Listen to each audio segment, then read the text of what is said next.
Discover the tips and strategies that will help you achieve your retirement goals. I'm your host, James Knoll, and this is the podcast dedicated to helping you retire well. It all starts right here on Ready for Retirement.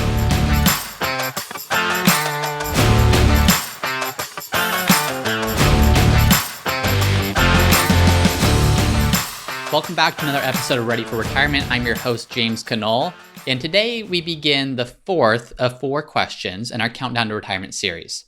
Now, this series was designed to say that if you really want to know if you're retired, you should be able to answer yes to 4 distinct questions.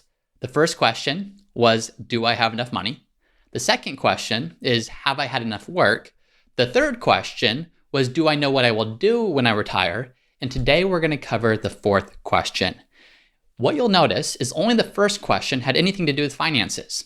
So often people have this vision of retirement where they think it's going to be like, and they think the only thing holding them back is the financial side of things, of have I saved enough money? Have I put enough into my 401k? Is my pension high enough? Have I maxed out my Social Security? And that's always very important. That's the focus of a lot of the planning I do with clients. But what people don't anticipate is the softer side of things, the expectations, the things that they think they're going to get out of retirement that sometimes happen and sometimes they don't. And today, the fourth question in our 4-part series is your spouse ready for you to retire? Now, this may come as a shock. Now, if you're not married or if you're single going into retirement, this won't matter so much to you. But a recent fidelity study recently showed that 1 in 3 spouses have misaligned expectations when it comes to retirement. Another study that was done by the Institute of Economic Affairs found that retirement increased the risk of clinical depression by 40%. And that's not a fun thing to talk about, but this is oftentimes the reality. And so setting this expectation up front of some pitfalls that you can be aware of so that you can avoid them is very, very important as you go into retirement. So today's question, the focus of today, is going to be, is your spouse ready for you to be done working?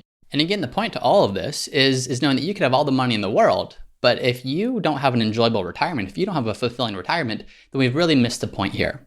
So in today's episode, as we're talking about, is your spouse ready for work? Or is your spouse, ready for you to be done with work? Is your spouse ready for you to be able to retire? There's 5 things that we're going to talk through. And these are 5 areas that can cause conflicts. I've seen this happen, and it happens frequently. And some of these areas maybe you're aware of, but I think for the most part, you might not be. And so understanding what pitfalls exist in terms of your relationship with your spouse and how that sometimes things change when you retire is the important first step into understanding, is your spouse ready for you to retire? So let's get started with this. The first one, it just comes down to misaligned expectations. Again, that fidelity study that I just referenced, and I'll include it in the show notes for today. You can find that at readyforretirement.co and search for this episode. 1 in 3 spouses going into retirement have misaligned expectations as to what retirement's going to look like. Maybe one spouse stays at home and is already retired, and they're thinking that the retiring spouse, once they retire, well, they're going to have a lot of time on their hands. With a lot of time on their hands, they're going to help out with a lot of projects around the house. They're going to get to some things that maybe you've been getting to or not getting to for the past few years. That may be the case, but maybe the retiring spouse is thinking, hey, I'm retiring. I'm going to go play more golf. I'm going to go spend more time with friends. I'm going to go spend time doing whatever it is. And those misaligned expectations can create friction in that relationship, and it can create some conflict when that retirement first happens. Or maybe one spouse envisions a retirement where you retire and the both of you are together all the time. Now you have 24 hours a day to spend together. That may be one spouse's expectation, but the other spouse is saying that now that you have all this free time, it's more time to spend with friends. It's more time to spend with family. It's more time to spend pursuing hobbies that you've been able to pursue in a long time. So misaligned expectations can create that conflict if they're not addressed ahead of time. So misaligned expectations is one of those things that you need to get in order, really, to be able to align expectations in order for you to feel like you can retire and not just have you be ready for retirement, but have your spouse be ready for you to retire as well. Number 2 is bringing the workplace home.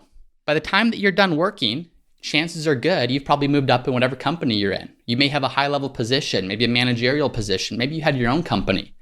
Well, when you have that, you're used to being in charge. You're used to calling the shots, and you're used to people doing things the way you want them to be done. Well, that doesn't just go away when you retire. If you retire and you're used to that type of an experience, oftentimes your spouse is the one that becomes on the opposite end of that. They're the ones that you're now bossing around. They're the ones that you are now managing, maybe the way that you used to manage a team. So when you bring the workplace home, this is a conflict I see as well. You no longer have that outlet in the workplace to be able to manage and be able to direct. And so it's now your spouse or it's the people you're closest with at home that you begin to manage and direct. This can show up in terms of directing how the home is organized, how your time is spent, what groceries are or are not purchased. It can be very big things or it can be very little things, but bringing the workplace home and wanting to still maintain that sense of control, that sense of just leadership or management that you had in the workplace, that can be great in some ways, but it can hurt your relationship with your spouse and others if you bring that home with you when you retire. So making sure that you have expectations set on what life will look like today versus what life will look like when you are no longer working and don't have that same outlet as a manager or as a boss, and making sure that you're both on the same page with that is very important. The third thing is money. Now, hopefully in part 1, and if you haven't listened to the first part of this that part process, go back and listen to that. Just talking about, do you have enough money to retire? Hopefully you've addressed this by then. But what I do see a lot of spouses get into conflict with is how money will be spent in retirement. Maybe one spouse says, we're retired, it's time to travel the world, it's time to spend extravagantly, it's time to do all the things that we wanted to do. Whereas the other spouse is a little bit more cautious, saying, yes, we're retired. We are now on a fixed income. We're now living on our investments. We need to make sure that this lasts. And they might want to be a little bit tighter with money. They might want to be a little bit more conservative with how things are managed. So this is something that should be set expectations ahead of time of how are you going to manage finances as a couple? How are you going to determine what things you say yes to and what things you say no to now that you're in retirement? And again, this comes with understanding how much do you have and how much can you safely generate between Social Security or pension or other investments. But it also comes down to your comfort level with that. Even if you can spend it, some spouses I've seen a lot just aren't comfortable doing that. They're not comfortable spending something that they took their whole lifetime to build, and there's differences. One spouse tends to be more of a spender in most relationships, and one spouse tends to be more of a saver. So understanding those different dynamics is going to be important in terms of determining how you're going to treat money when it comes to retirement and how much you spend. A fourth area that I see people struggle with when it comes to retirement is depression. And it's not fun to talk about it. And I referenced a study that showed that you're 40% more likely to suffer from clinical depression after retiring. Now, what happens is work provides a lot of purpose in your life. Work provides a place that you have that outlet. Whatever your skill set is, whatever your gifts are, you can apply them. There's purpose, there's meaning to it. And when that's taken away, if it's not replaced by something equally purposeful or equally valuable to you, a lot of people go through depression. They've gone their whole lives having something to do, and when that something is taken away, and many times it's taken away by choice, they choose to stop working there, that can lead to depression. And that doesn't only impact the spouse that feels depressed about no longer having that, it impacts their spouse. It impacts the spouse that now has to deal with that. And maybe it's the both of you dealing with it. So this is obviously a much deeper thing than just the financial side of things, but understanding that expectation, that it is challenging sometimes for people to go into retirement and not have the structure, not have the purpose, not have the meaning that they once had. So understanding that and knowing what things that you're going to replace that with. This goes back to our last episode of do you know what you're going to do when you retire? So be sure to give that a listen if you haven't already. But making sure that you have something that's going to be meaningful and purposeful for you, because if not, I see many people retire and absolutely have blast. And there's really not, they love not having work to do anymore. But I see too many people retire and feeling that depression or feeling that void of something that they once had that they no longer have in their lives. Another thing that can lead to depression is actually health. So you might spend years romanticizing about what retirement's going to look like and the trips you're going to take and the travel you're going to do and the activities you're going to be involved with. But by the time you retire, potentially you or potentially your spouse, maybe your health isn't fully there. That can be difficult when your dream and your vision of what you've always thought retirement would look like, if you're not able to do it because of one of you has health issues or you just don't have the same energy you thought you would have at that time, that can be a struggle, especially if you feel like you're not able to do that because of spouse health or because of something they're not able to do. So just getting expectations set accurately and appropriate expectations goes a long way into understanding the pitfalls that could come, the expectations or the missed expectations that could come, so you can get ahead of them before you actually do this. And then finally, the fifth pitfall that I see between spouses when it comes to retirement is disenchantment. Again, you romanticize what retirement is going to look like. You romanticize about how great life is going to be when you're free of your 9 to 5 or you're free of the hours that you're working at your workplace. And it's great. Maybe you spend the first couple months, the first couple years even, and you're traveling and you're doing the things that you want to do, but you're going to get to a point where that may wear off. The honeymoon phase of retirement wears off and you can become very disenchanted with it. When you see that you have long days, you don't necessarily have things to fill those days with. And I don't want to say this in a scary way as if this is everyone's experience, because it's certainly not. But I do want to make sure that you do know what things you are going to do with your time, whether it's time with family, whether it's hobbies, whether it's volunteering, whether it's another part-time or even full-time encore type career. That's why the last episode that we recorded of Do You Know What You're going to Do When You Retire is so important, because you need something to fill your time with. You're not going to be fulfilled. You're not probably going to have the experience you're looking for if you just retire and then have nothing to do all day. So disenchantment can impact both spouses, but it can also impact your relationship between spouses. Because when you're disenchanted or when you're feeling like retirement's not all it's cracked up to be, you've got all day long to do nothing but complain. And sometimes you're complaining to your spouse, and that can cause issues there. So understanding what you're going to do goes a long way, not just in terms of giving you a more fulfilling retirement, but also in terms of keeping your relationship with your spouse the best it possibly can be through those years. So those are the 5 areas that I see people struggle with when it comes to, is your spouse ready for you to retire? Your spouse may not be ready for you to retire because of misaligned expectations, and that's going to cause an issue. Or number 2, maybe you're bringing the workplace home like we talked about. Number 3, money. Are you on the same page with your spouse when it comes to money and how you're going to spend it? Number 4, depression. Are making sure that you have something to do so that you're fulfilled and it doesn't create any conflict with your spouse. And then number 5, the disenchantment, making sure again that you have your schedule filled with things that are meaningful to you, because if not, it can cause conflict between you and a spouse. Now, none of these things even mention the most obvious of, is your spouse ready for you to retire, because it means you might be home all day. That's a big one in many cases. Is your spouse really ready for you to retire and be home all day? That's another expectation, doesn't really fall into any one of these in particular, but really goes through all of them. So talk with your spouse. Understand if you do retire, do almost like a dress rehearsal. What is a day going to look like for you to feel like you are really having an amazing retirement, and how does that fit in with both spouses? So those are 5 common areas that I see spouses have issues or have conflict with when it comes to one spouse retiring and the other not being fully ready for them to do so because they haven't really addressed each of these areas. So what we'll do next is just understanding what are some things that you can do now ahead of the time that you retire in order to create the best possible scenario, the best possible outcome for you when you actually do so. So how do you fix some of this? Well, number 1 is just share your vision. Understanding what does retirement look like for each of you. As I mentioned, 1 in 3 couples have misaligned visions when it comes to retirement, and they don't even know it.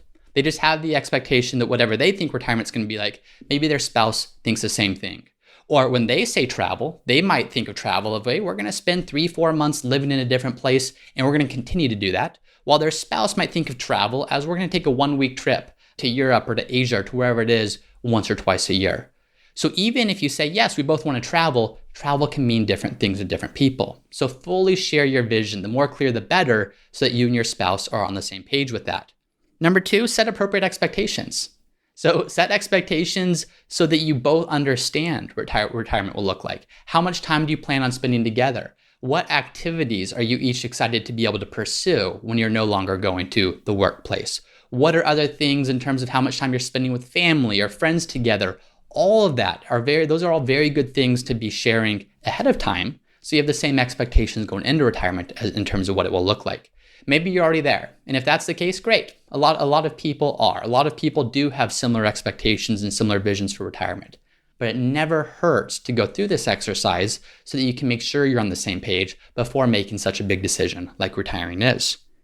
Number 3, listen to episodes 13 and 14, which were the last 2 episodes in this series, just in terms of understanding, have you had enough work? Sometimes people retire and then they immediately miss the workplace. So really making sure that you've had enough work before you're doing so, before you do retire. That's episode 13. And then episode 14 was all about understanding what will you do when you are retired. And we listed about 13 activities that I see people having a lot of success with. These activities that generate fulfillment and they generate purpose, they generate fun, and making sure you understand what that will look like for you is really important. So if you haven't done so already, go back and listen to episodes number 13 and 14, which are the 2 episodes before this, and that will give you some feedback and some things you can think about when it comes to knowing whether you've had enough work, and then number 2, knowing what you'll do in retirement.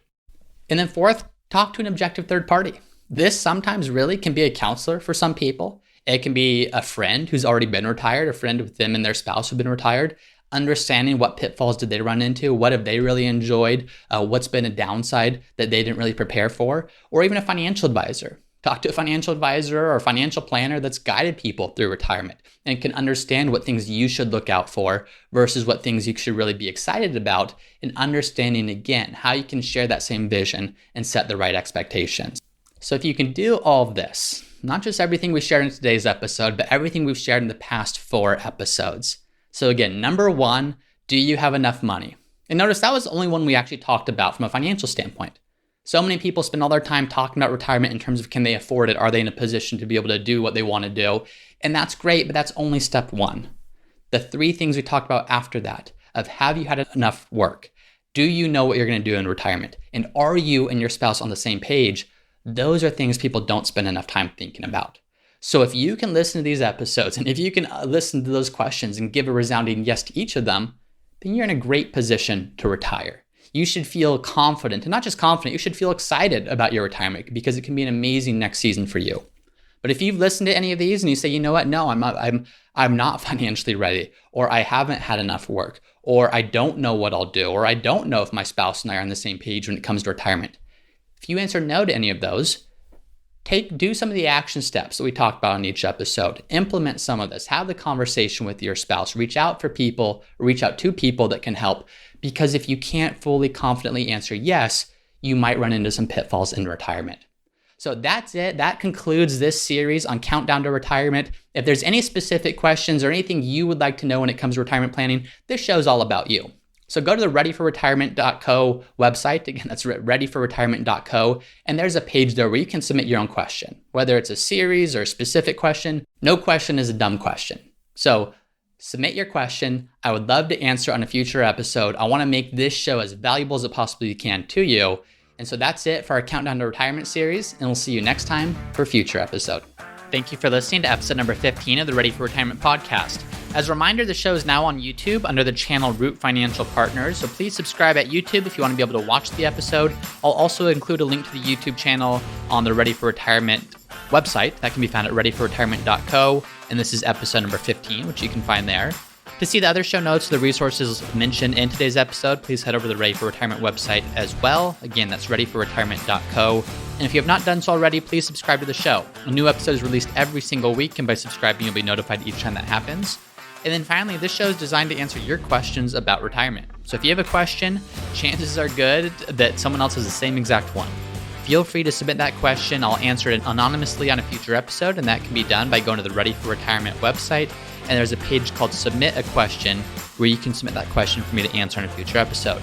Thank you all for listening. I appreciate you very much, and I'll see you next time.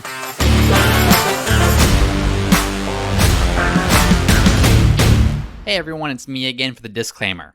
Please be smart about this. Before doing anything, please be sure to consult with your tax planner or financial planner. Nothing in this podcast should be construed as investment, tax, legal, or other financial advice. It is for information.